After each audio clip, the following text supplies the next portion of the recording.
Destiny, can you convert me to determinism? I understand how all actions can be considered predictable and caused by actions in the past. However, how does that justify a twitch of a finger or a blink of an eye? Destiny.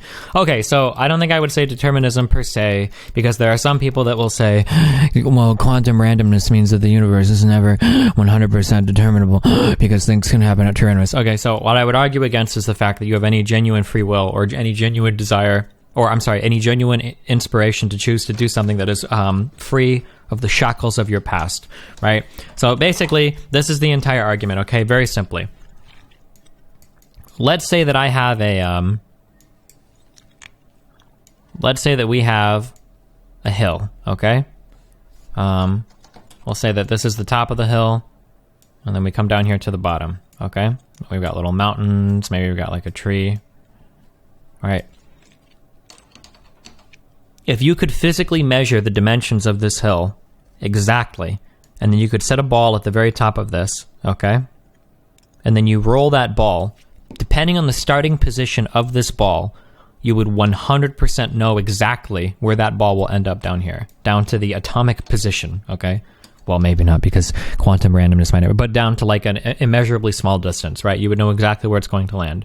Now, if you want, you can make this course of asymptotically approaching infinite complexity, where we put more and more hills, we put little rocks, we put up big trees, we can even have like little water ponds or whatever that the ball has to roll through. We can make this thing infinitely complex almost, right? We can do this and make it. Now, at no point in time will you ever reach a point where this has gotten so complicated that you can't tell exactly where the ball is going to fall. Why? Because we have laws that govern the way that these things behave. We have laws that govern the way, or that we understand theoretically. There are laws in physics that govern the movement of objects in our universe, right? So we know that no matter what it bumps into, every single bump can be measured and accounted for, and that at the end of the day, this ball will roll down the hill and it will land in a precise spot, right?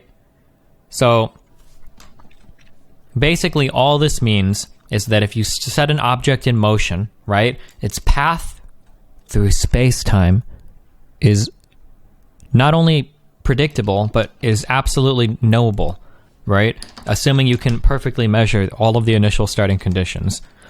So the idea is that if we know this is true, at no point in your entire life would you ever argue that when a ball goes to bump something, well, maybe the ball wants to go left instead of going right.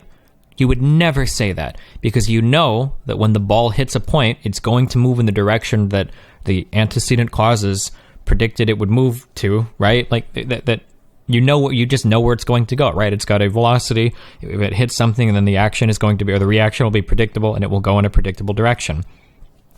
So the idea is just that your mind is the same. Your brain, okay, in your head is a oh my god, this guy's nose is huge. I don't know why I did this. I'm sorry.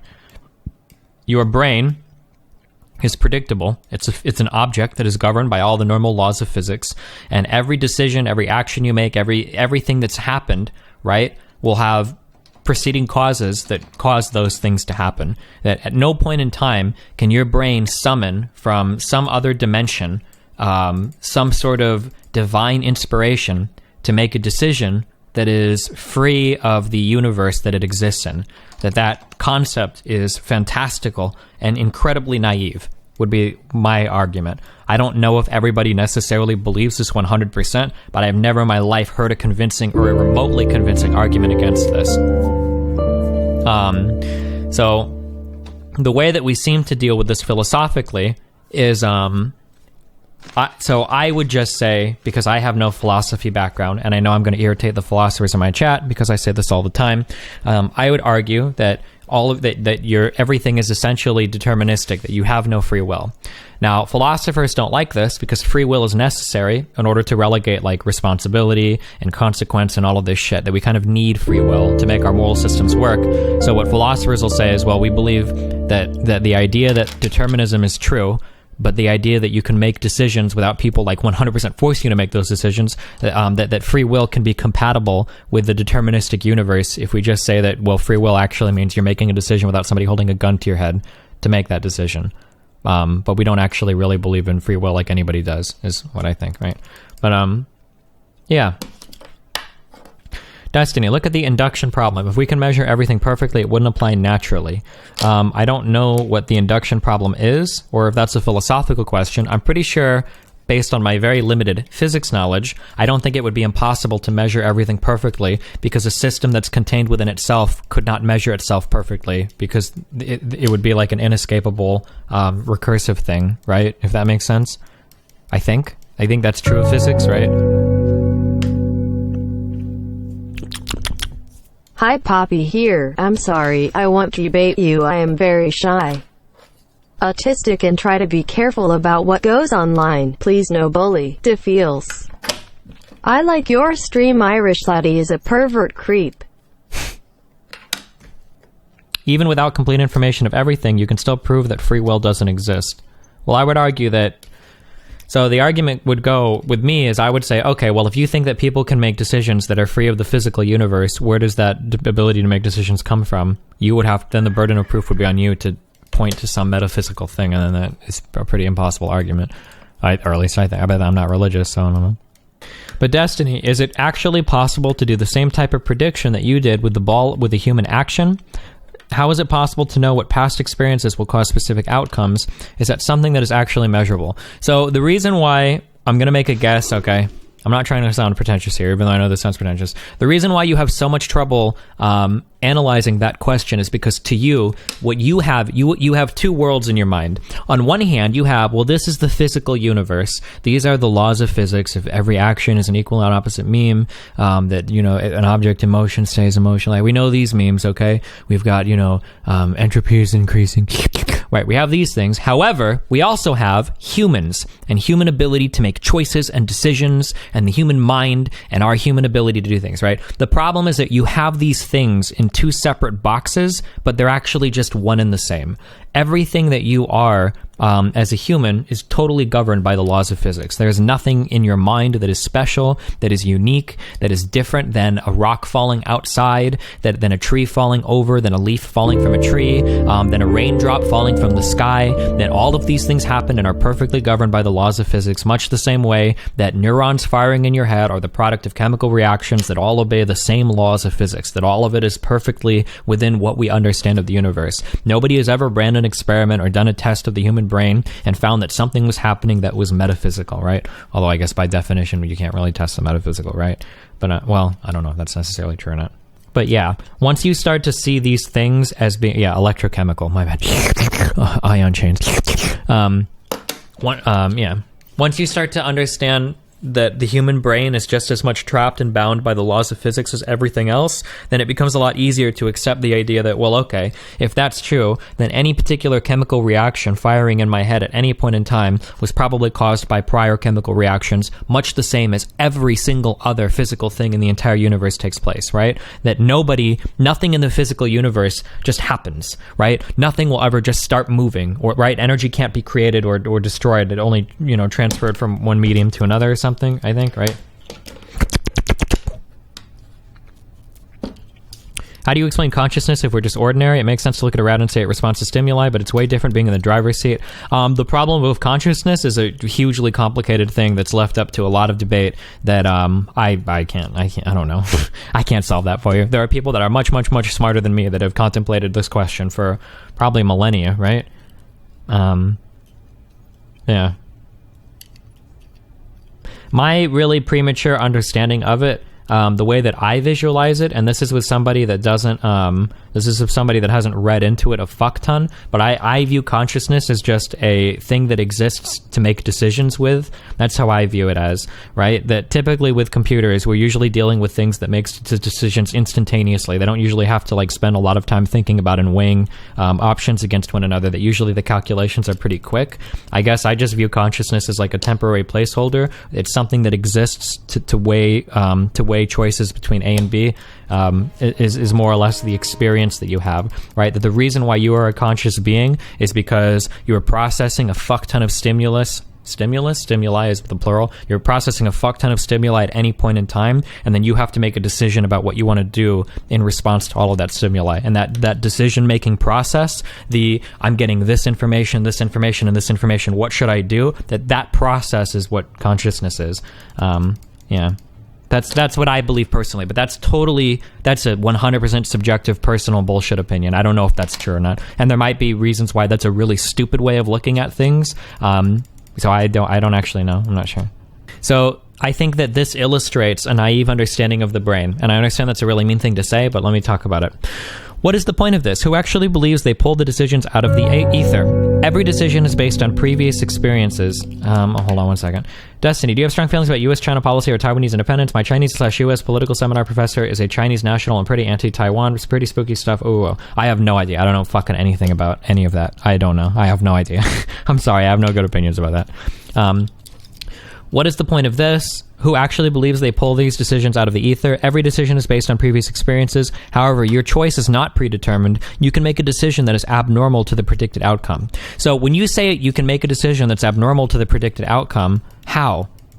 This would be my argument. My argument would be that if there was a machine of sufficient complexity that could measure the exact state of the brain, that you could take a snapshot of a person's brain, and then at that particular moment in time, you should be able to answer every single possible outcome that could happen if you ask them a question. So let's say that I took a snapshot of your brain, and then I said, what's your...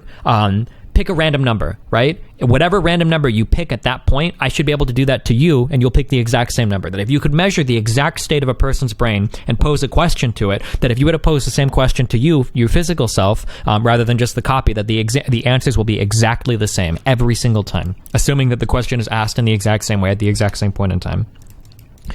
Do you have any evidence of this? So, like, the evidence is that your brain is governed by all the laws of the physical universe, and there is no valid reason to think that the answer would be different. If the answer is different, you would have to answer why would there be a difference, right? That if I were to take a copy of the human brain at a precise moment in time, ask it, pick a random number, and then ask him, pick a random number at the same time with the same voice, the same type of person, in the same everything, right? That both would say the exact same answer. If they would say a different answer, why would one choose something different over the other? Unless you believe that there is some true randomness that the human mind can access that is independent of everything we know about the physical universe, which is an extraordinary claim to make, in my opinion. What do you call it if we have the ability to choose between two decisions?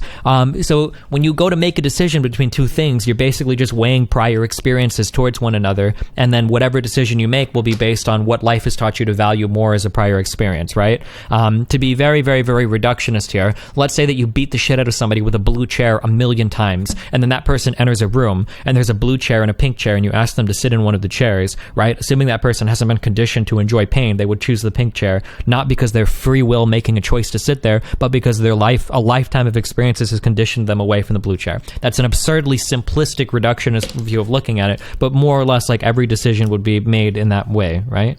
Wrong again, Destiny. Through God, all things are possible. Got him.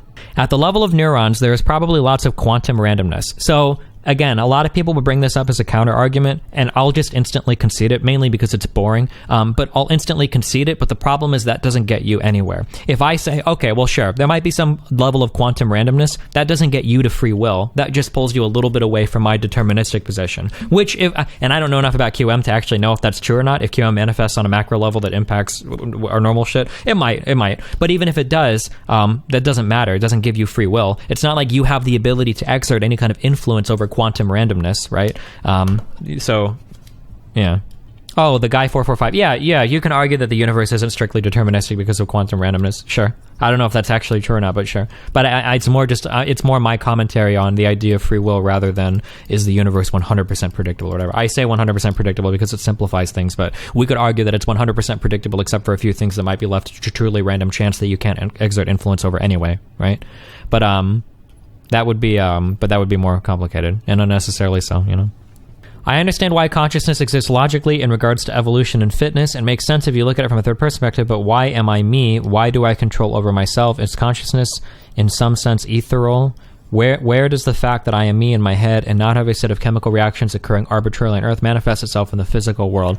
So I guess you could call this like a quasi-Turing test. I don't actually even understand the Turing test. I've read a bunch about it, but it seems really maybe to me. But basically, what I would argue is that if you could create a machine of sufficient complexity that it could emulate emotions on the face and it could communicate, and then you were to ask it questions, that the act of that machine weighing one choice against the other and then communicating the weighing of those choices would it would be a conscious thing, right? That it, to some extent, it has that level of consciousness. I think the reason why we don't really view computers as being conscious things is because we don't usually ask them to calculate things that require them to weigh something very complicated, such that it takes a lot of processing time, and then such that it makes that processing like empathetic to us, if that makes sense.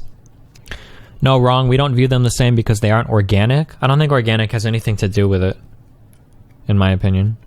Destiny, I don't get why you're focused on the time spent on thinking as a core part of your definition of consciousness. I think that this is an intuitive emotional thing. Let me see if I can rationalize this out. I feel like if you make decisions instantaneously, the illusion of consciousness disappears. Let me give you a few things to think about in real life. Zombies, why don't zombies appear conscious to you, right? If you look at them like in movies or video games, zombies appear like they lack consciousness because they make all of their decisions instantaneously, because they have very instant responses to very basic stimuli, right? You make a noise, oh, it goes over to and it walks there, another noise, oh, and then it attacks something until it dies. It appears like a zombie has no consciousness. Why? Because you never see a zombie stop and really think, like, should I eat this person or this person? Or how should I kill this person? Or what, right? You never usually see a zombie stop and like actually like weigh a decision against another thing, right? And I feel like that kind of gives zombies the illusion or rather it makes it feel like they're not really conscious because they're not really weighing those decisions against one another. Same thing with a computer. If you ask a computer or a robot to do something, like an android in a movie, why do they always appear to lack consciousness? Because you never see any hesitation in the actions you ask them to take. They always do it instantaneously. They don't ever have to weigh those decisions against one another. This is kind of like a fluffy argument. Maybe this isn't a good argument, but I feel like, I feel like that's true, that what we perceive as consciousness is when we watch another thing weigh two decisions or any number of decisions against one another, and then we can experience that empathetically. We can watch them weigh that decision. If I ask my child, what do you want to eat today? That's a question that when Nathan thinks about what he wants to eat, he has to think, do I want a cheeseburger? Do I want chicken strips? Where do I want it from? And while he's thinking, I can see that he's thinking because he's going through a set of human emotions. His facial expressions are changing. He might be making noises that make me understand these things, right? That process makes him appear conscious to me, right? Whereas if I were to ask Nathan, what do you want to eat? And he goes, chicken strips. And he instantly answers every question, every single time, instantaneously, right? At some point, it would appear like he's not conscious, right? Like, okay, Nathan, what do you want to do? Go to the park. What do you want to do at the park? I want to play with a ball.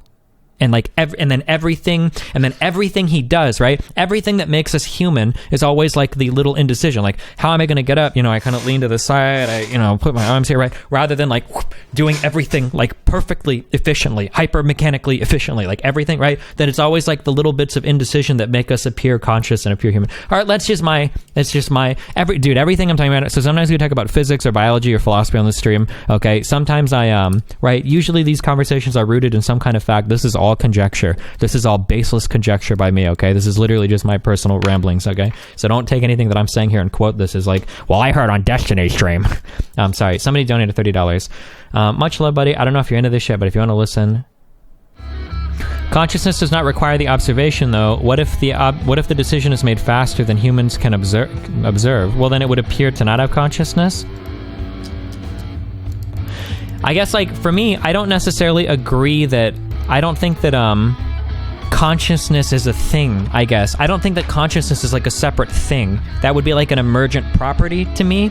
I think consciousness is like it's a description of a collection of things. So for instance, like in that same way, I guess like consciousness to me is kind of like chair, right? Where if somebody says chair, well, chair doesn't really mean anything, right? Chair is just our understanding of a collection of physical things that are assembled to resemble something that we would call a chair. But there is like if you go into a physics classroom and you ask your physics teacher, like on the table of elements, like look up element CHA for chair, what's the atomic number? There isn't like that thing, but like we have an idea of what is a chair, how do chairs generally appear, right? I would argue that consciousness is something similar to that. Like, there's not like consciousness isn't like a thing and it's been created and assembled and here it is. More that consciousness is just like the emergent consequences of the thoughts that you have and your inability to make those thoughts instantaneously. That's kind of like your consciousness or whatever is what I would argue, Sorry. Your whole argument rests on using physical laws to prove that we never have any free will, since everything we do is based on our previous experience. How can you make the claim then that quantum randomness is a boring way? Oh, I'm just saying that even if you have quantum randomness and that's true, that it doesn't give you free will. You don't get to free will from there. You just say that there's another thing that can govern your life that you have no control over.